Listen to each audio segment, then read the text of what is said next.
Malam ini kita akan mempelajari kitab Wahyu. Selanjutnya, saudara-saudari, bukalah Wahyu pasal 15. Di dalam pasal 15, isi pertama yang kita lihat adalah orang-orang yang menang berdiri di atas lautan kaca di surga.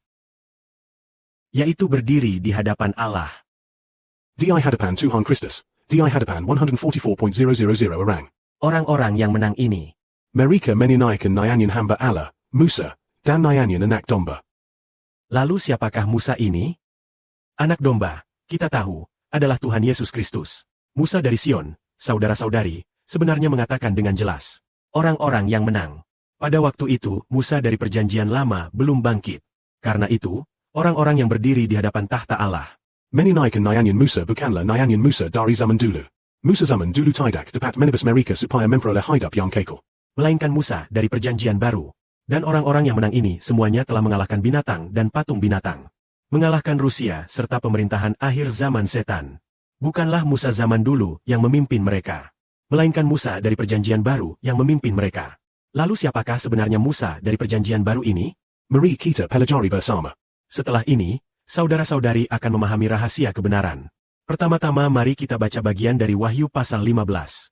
Aku melihat suatu pemandangan yang agung dan ajaib. Ada tujuh malaikat yang memegang tujuh malapetaka terakhir. Karena dengan ketujuh malapetaka inilah murka Allah akan disempurnakan. Aku melihat lautan kaca bercampur api. Dan aku melihat mereka yang telah mengalahkan binatang, patungnya, serta namanya dan angka yang mewakilinya. Semuanya berdiri di atas lautan kaca.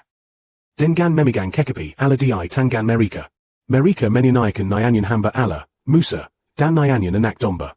Siapa saja yang menyanyikan nyanyian ini? Yaitu mereka yang telah mengalahkan binatang, patungnya, serta nama dan angka yang mewakili binatang itu. Lalu siapa yang telah mengalahkan binatang dan patungnya? Mereka semua adalah orang-orang yang melewati masa kesengsaraan besar. Jadi, orang-orang yang berdiri di atas lautan kaca. Selain 144.000 orang. Apakah ada orang lain yang juga mengalahkan binatang dan patungnya? Ada. Karena itu, yang menyanyikan nyanyian ini bukan hanya 144.000 orang. Tetapi lebih banyak lagi, yaitu kelompok orang lain. Jumlah kelompok ini mencapai sepertiga umat manusia. Yaitu sekitar 2,5 miliar orang. Kelompok ini berjumlah sekitar 2,5 miliar orang. Yang akan berdiri di atas lautan kaca, menyanyikan nyanyian hamba Allah, Musa, dan nyanyian anak domba. Saudara-saudari mungkin masih ingat siapa Musa ini. Dalam Wahyu pasal 11 disebutkan dua saksi. Salah satunya disebut Musa. Dan yang lain disebut Elia. Kedua saksi ini, Musa dan Elia ini bukanlah Musa zaman dulu. Dan juga bukan Elia zaman dulu.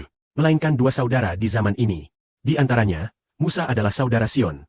Lalu mengapa mereka menunaikan nyanyian saudara Sion? Dan juga nyanyian Tuhan Yesus Kristus? Karena alasan inilah. Sebab saudara Sion menjadi penggantara perjanjian bagi bumi yang baru.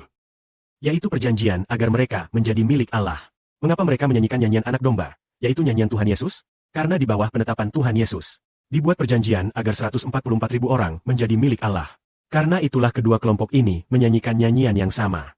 Nyanyian yang sama ini berarti bahwa walaupun mereka terdiri dari dua kelompok, namun roh yang menggembalakan mereka adalah roh Kristus yang sama. Walaupun di dalam saudara Sion, ada roh saudara Sion. Tetapi sesungguhnya Roh Kudus Allah juga tinggal di dalamnya. Roh Tuhan Kristus juga diam di dalamnya. Karena itu, orang-orang yang digembalakan untuk memperoleh hidup kekal di bumi, Allah sendiri adalah Tuhan Kristus. Orang-orang yang tidak menyangka akan masuk surga, Bapa memberikan mereka kepada saudara Sion, supaya mereka menjadi anggota tubuh saudara Sion. Karena itu, kelompok ini juga digembalakan oleh saudara Sion, dan juga digembalakan oleh Tuhan Kristus. Oleh sebab itu, kedua kelompok ini telah menang.